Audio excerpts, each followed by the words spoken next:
Nessa parte do programa, vamos tratar de questões didáticas da alfabetização de jovens e adultos através de textos.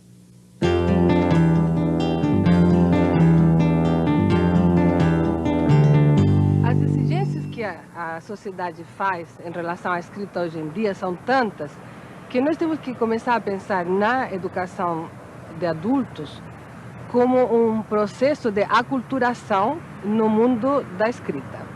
Aculturar o aluno ao mundo da escrita significa, no primeiro momento, devolver a voz do aluno que se sente sem voz porque ele não sabe ler, porque não sabe isso, não sabe aquilo. Nós temos que pensar naquilo que o aluno sabe fazer. Esse aluno adulto tem as vivências de um adulto. Não tem a escrita, mas ele, através da oralidade, que é sua grande fonte de conhecimento, ele sabe o que está acontecendo no mundo, ele desenvolveu uma relação específica com sua própria linguagem, pode pensar na sua própria linguagem. Uma maneira de devolver a voz do aluno é através do texto literário. É um texto extremamente importante na formação. Mas não é apenas o texto literário que deve ser considerado central, relevante, o mais importante na alfabetização de adultos. A questão é pensar que todo o processo da alfabetização deve se dar através do texto. Nós a linguagem funciona por meio de textos.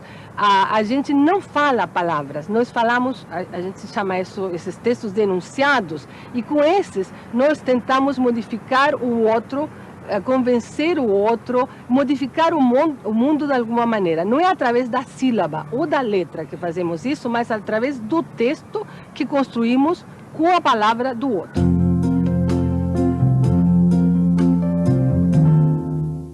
Então nós vamos ver esse texto do seu Antônio. Eu vou primeiro ler o texto inteiro, aí vocês vão acompanhar comigo e depois a gente volta analisando trecho a trecho, tá bom? Tem um caos aí de um tempo. Aí diz que tinha uma represa grande e tinha uma cerca de macambira. Aí tinha um sapo no seio da água. Então agora a gente vai olhar cada parte do texto e vocês vão dizer o que a gente pode mudar no texto para que ele fique mais parecido com os textos escritos que tem nos livros, tá certo? Aqui nesse pedacinho que eu li agora, tem uma coisa que eu acho que a gente pode mudar para que ele fique mais parecido com o texto escrito. O que vocês acham que é? Eu vou ler de novo, tá bom? Aí diz que tinha uma represa grande e tinha uma cerca de macambira. Sandra, eu acho que a cerca de macambira, o tinha, só podia ficar o de cima. A da linha de baixo eu acho que não precisa. A gente vai fazer como o senhor Arthur propôs, tá? A gente vai deixar o primeiro tinha e tirar o segundo para ver se fica bom. Aí diz que tinha uma represa grande e uma cerca de macambira. Tá bom? Tira esse? Então, vou riscar aqui. Tem um caos aí de um tempo. Aí diz que tinha uma represa grande e uma cerca de macambira. Aí tinha um sapo na beira da água, ali esquentando no sol. Aí diz que veio uma onça. Vocês não acham que esse aí está repetido muitas vezes?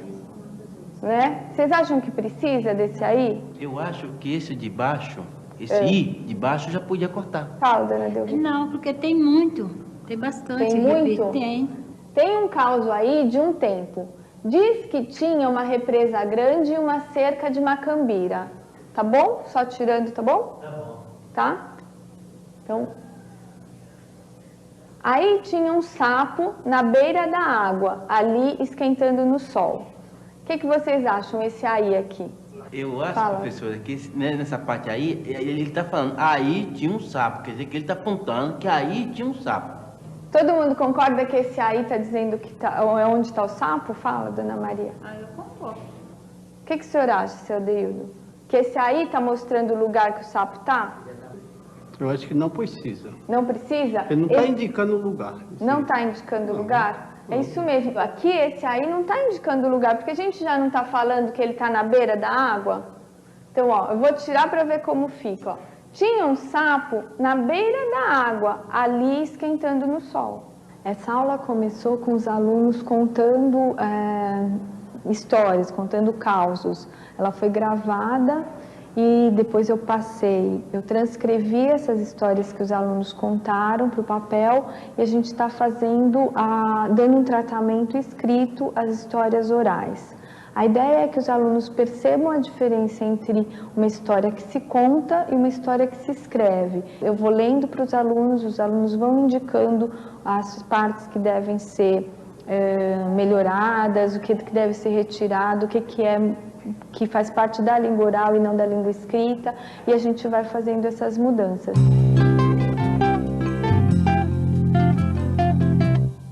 Para você tornar uma pessoa um usuário da escrita, um leitor e um escritor, não basta só você trabalhar com as coisas, com a mecânica da leitura e da escrita, né? Não basta só o cara aprender a mecânica ou as regras, nada disso.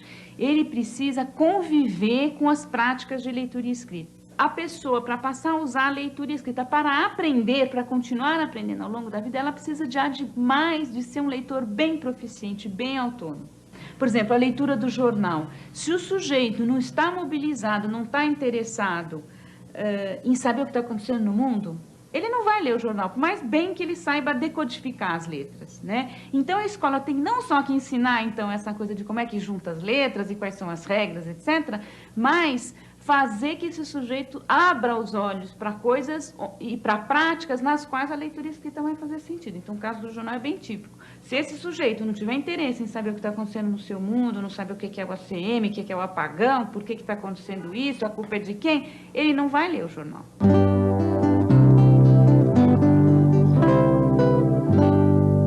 Agora a gente vai fazer a outra parte da aula, que é essa daqui, o que sabemos e o que gostaríamos de saber sobre o apagão. Alguém daqui já ouviu falar sobre o apagão? Falar que vai ficar 24 horas sem luz e o resto depois vai vir a luz, né? Vai ficar tudo no escuro. Vai ficar tudo no escuro? Para economizar mais a luz. Para a gente economizar a luz? Senão vai pagar imposto, né? Quem gastar mais vai pagar imposto, né? Eu ouvi falar um absurdo, né? Que eles querem que os shopping centers, né? Não funciona mais certas horas dos sábados, né? E o domingo não funcionar. Fala, Nilza. Né? Fala que é a água que está secando. Que a água que está secando? Sim. E o que tem a ver a água com o apagão? Porque a água é que gera energia. O que mais que o senhor sabe sobre o apagão? Lá onde eu trabalho, está falando que o funcionário vai começar a trabalhar das 8 até às 5 por causa da luz também, né? E com os colégios também, diz que acho que ia parar uns dias, né? E o que o senhor acha que isso vai influenciar no trabalho ou na escola das crianças? No trabalho podia ter, né? Que é de dia. Agora na escola que nós estamos aqui estudando já vai ficar ruim, né? Então, o apagão é as obras que era para ter sido feitas antes, não foram feitas, agora deu nisso. Que obra, seu Edeudo? Represa, né? Então tem a ver com o que a Nilza estava falando. Não tem represa, não tem onde juntar água. Não tem? Onde juntar água, porque a energia é gerada da água, né? Tá. Não tem a barragem, né? Para gerar energia e deu isso aí. Mas eles têm de fazer um plano, avisar a nação, o povo, a população, já é isso, não vai ter, então ninguém vai trabalhar. Porque se a pessoa não vai, tem que marcar o dia que vai ter a condução, os hospitais vai ter os dias que pode atender as pessoas, que as pessoas já têm consultas marcadas, tem de ter muita coisa, eles não tem de chegar assim, no dia 1º nós vamos começar a ter um apagão. Tem de botar a nação, saber das coisas que está acontecendo para resolver o problema. A dona Maria está colocando que ela gostaria de saber coisas sobre apagão, não é isso? Que a senhora ouviu, mas tem coisa que a senhora tem dúvida. Gostaria de saber o horário, né? Se vai ser o dia, se vai ser a noite, né? Tá, então se vamos... for o dia, é melhor ainda a gente não vem trabalhar, né? De noite tá dormindo, aí já dorme direto, né? Então, a gente não sabe qual é o horário, a gente não sabe qual o dia da semana, então vamos levantar... Vai ser a partir do dia 1º, mas não falou...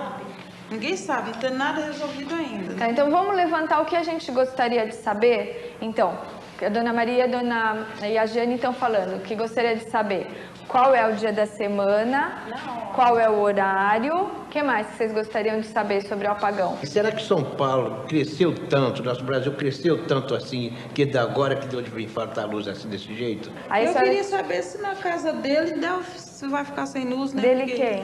Do presidente, ele que está fazendo isso. Mas é verdade. Será que a casa dele vai ter luz? Ah, vai. Ou vai ter apagão também? Não vai na casa dele, eu tenho certeza que não vai ter. Tenho quase certeza. E da comitiva dele também. É, claro. Você acha que ele vai deixar?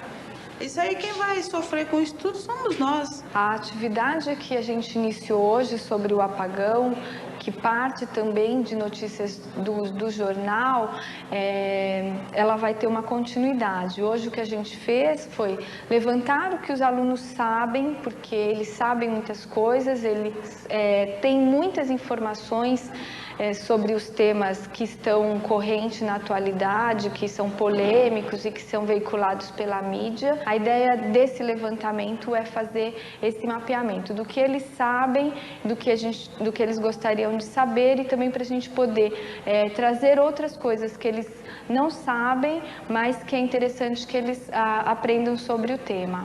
Então agora a gente vai voltar a discutir a questão do apagão que nós começamos a ver na outra aula. Lembra que vocês falaram que vocês já sabiam sobre o apagão? Eu organizei nesse cartaz aqui. Então, o que sabemos sobre o apagão? Então, primeiro, vocês disseram que vamos ficar sem luz, né? Que foi o seu Arthur ou o seu João que falou. Depois, vocês falaram assim, que podemos trocar as lâmpadas para economizar, mas as lâmpadas são caras, que foi o seu João falou, né? Que a gente pode trocar a lâmpada, mas as lâmpadas que a gente tem que trocar são caras. Que os shoppings vão fechar aos domingos e as escadas rolantes não vão funcionar, né? Que podemos ter problemas com o horário de trabalho e de escola, que foi uma coisa que o seu Antônio falou. Aí, a parte do que vocês gostariam de saber sobre apagão, então eu fiz esse cartaz, que são questões que vocês colocaram. Quais dias e horários que não terão luz? Por que estamos tendo esse problema? Será que é porque São Paulo e o Brasil cresceram muito? Que era uma questão que o seu Antônio colocou. Por que será que está tendo esse problema? É porque cresceu demais e por isso que agora está faltando luz? Quais lugares não terão apagão? Como ficarão... Então, quais lugares não terão apagão? Como ficarão os jogos de futebol? Vai ou não vai acontecer o apagão? Né? Por que teremos multas? Que vocês estavam perguntando, por que vai ter multa na conta de luz? O que mais gasta energia, né? Dentro de casa, o que mais gasta energia? Será que só os pobres serão prejudicados? Que foi uma questão que a Dona Maria colocou, né? Quem que vai ser prejudicado? Será que são só os pobres?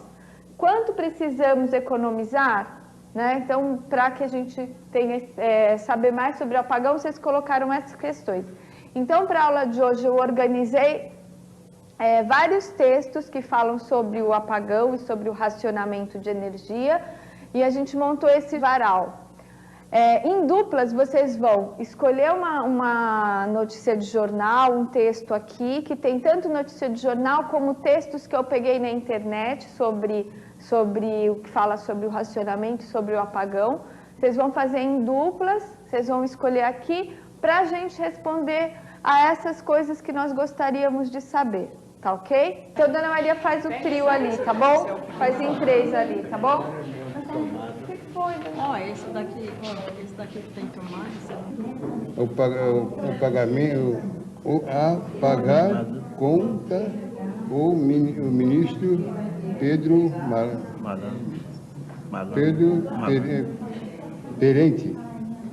Parente. 30 milhões, segundo a Secretaria de Administração. Agora que vocês já leram um pouco dos textos que nós trouxemos, vocês vão me dizer que informações vocês obtiveram daí e eu vou anotando no quadro, tá bom? Aqui está falando, né? As pessoas que gastar mais de 201 kHz de luz vai ter uma multa de 50% na conta. Tá. E quem gastar menos de 100, ganha 2% de desconto. Então vamos anotar primeiro as coisas que vocês levantaram daí do texto. Como que é, seu Arthur? As pessoas que gastar mais de 201%. As pessoas que gastarem mais de 201%. Gastarem a 500. Mais 201. De 201 a 500 quilowatts-hora, né? Quilowatts-hora.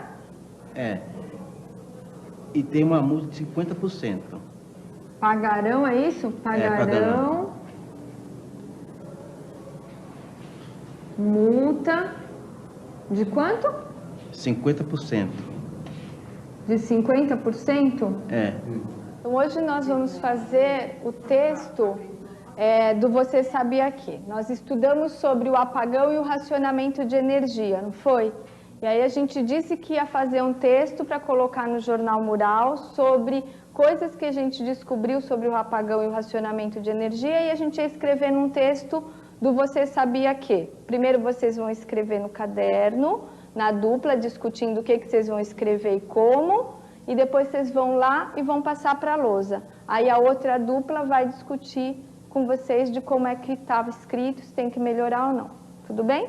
Sabia que é um V, é um V? Um Q e um E. É um Q e um E. Peraí. Vou. É um V. É um V. Você, um V, você. Um V, é um V e um O. É um V e um O.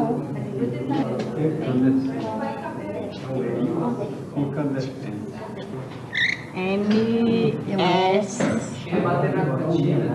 Passa.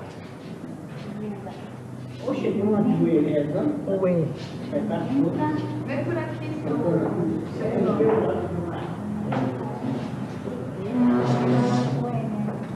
Aqui, ó. Peraí. Agora tem um P aqui, né? E. Tem. L. O. A.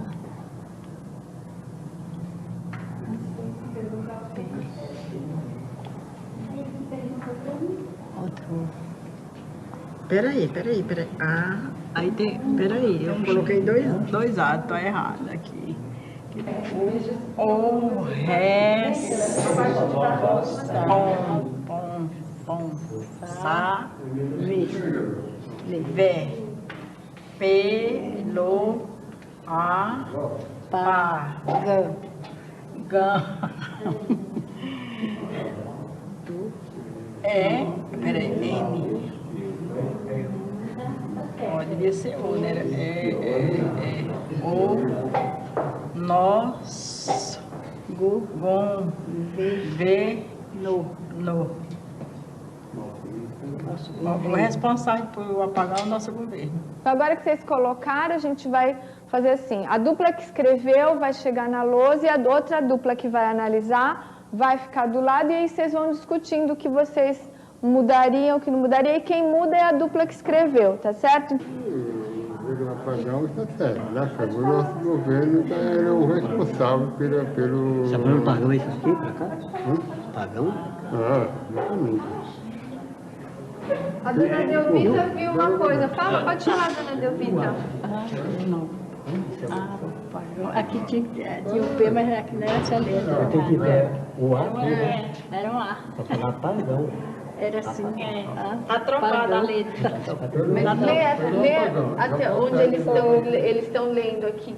O que está escrito ali onde eles estão lendo? O responsável pelo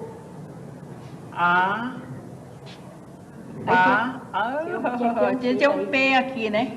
Então. Um P eu posso pôr? Pode pôr.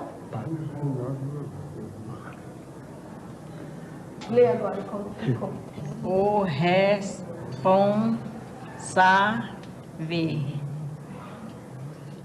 Então não tinha esse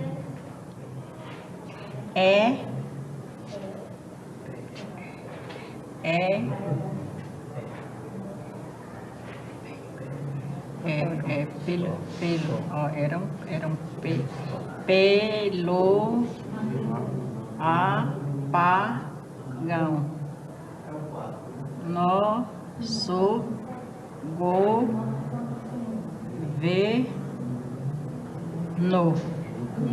E sua filha. E sua filha.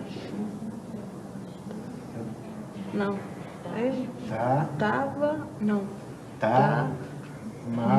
Mal feita. Tá, gasta. Todas, né? Gasta muita energia. Tá, o Fê não é aqui? É, tá invertida a letra. Essa letra aqui, ó. Essa aqui tinha que mudar. Posso tirar? Pode. Não, eles que mudam, pode mudar. Você concorda? Acho que é? Tá invertida.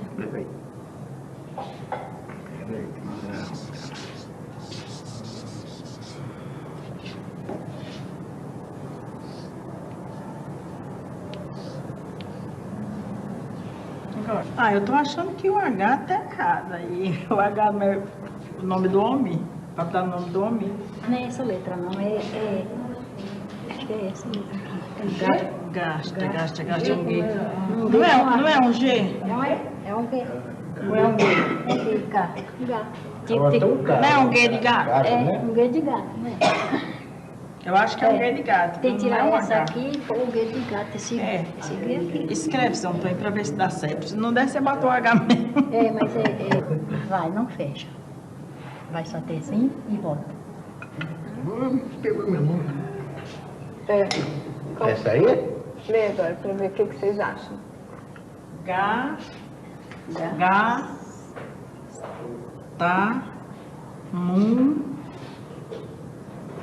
Mas aqui não tem, aqui é um V. É um V? É um U, sim. A Dona Maria está falando que é um U. Pra mim, eu faço assim. Isso aí é um V. Não, é um U, porque ela fez assim, é um U. É um U, é isso. Tá.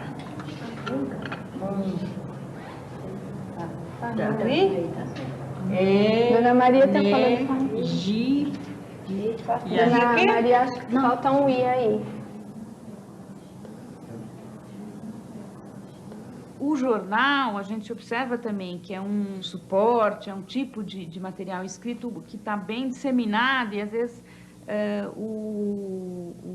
às vezes quase um único material impresso que o adulto vai ter contato fora da escola, já que são pessoas que têm mais dificuldade de ter acesso a livros. E eu acho engraçado, às vezes, chegar em sala de aula com você e falar, quem que usa jornal? Tudo, eu uso jornal na minha sala, eu uso jornal na minha sala. Aí você vai ver qual é o que as pessoas estão fazendo com o jornal, a gente brinca. Você pega aquele jornalzão de domingo mais gordo e tira a letra A, tira a letra B. E acha que trabalhar com jornal é recortar as letras e grudar palavras. Não com o jornal em si, o jornal só é usado como um conjunto de letras. Então, a escola tem que cuidar de criar essas motivações, de aproximar o adulto desse mundo letrado, né? Do mundo do jornal, dos assuntos que o jornal trata, do mundo da enciclopédia, do mundo das histórias de fada, dos contos, de tudo mais. Alguns desses mundos, os alunos alguns alunos já devem estar próximos, por exemplo, as coisas dos contos populares. Alguns alunos têm uma cultura de literatura popular, dessa literatura oral, muito rica. Outros não, a gente pensa que são todos, não, pelo contrário, tem alunos que é impressionante, que é o único universo cultural mesmo que eles têm,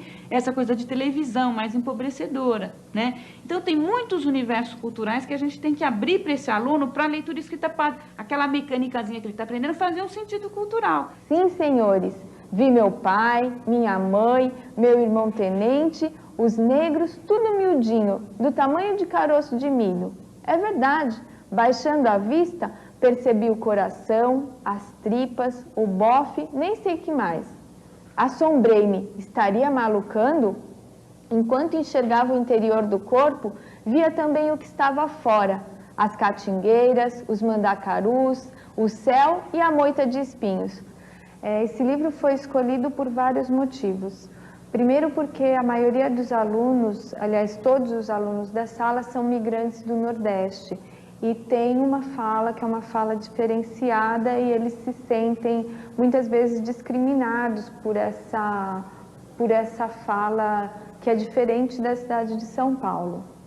Então, a ideia de trazer uma história contada pelo Graciliano Ramos, onde ele mantém a característica linguística das pessoas, como as pessoas falam no Nordeste, mostra um pouco a importância, o quanto esse escritor, o Graciliano Ramos, dá valor para a forma como essas pessoas falam. E Alexandre e Outros Heróis é um livro que nós vamos ler inteiro com essa turma, ler em capítulos, para mostrar para os alunos que eles podem ter acesso a um livro inteiro, um livro de boa qualidade e que seja gostoso de ouvir. Como os jovens e adultos têm muitas informações sobre as letras, conhecem muitas palavras de memória, têm muitas informações sobre os textos de uso social, quando propomos situações em que eles têm que se colocar como escritor, ou seja, situações em que eles têm que escrever a partir de suas hipóteses, nós, educadores, temos que nos preocupar com o limite entre problematizar e informar. É fundamental propor situações de problematização, mas é importante perceber quando o aluno já chegou no limite de sua reflexão. Aqui é dança. Até aí é dança. É. O que será que está aqui, então, nesse pedaço?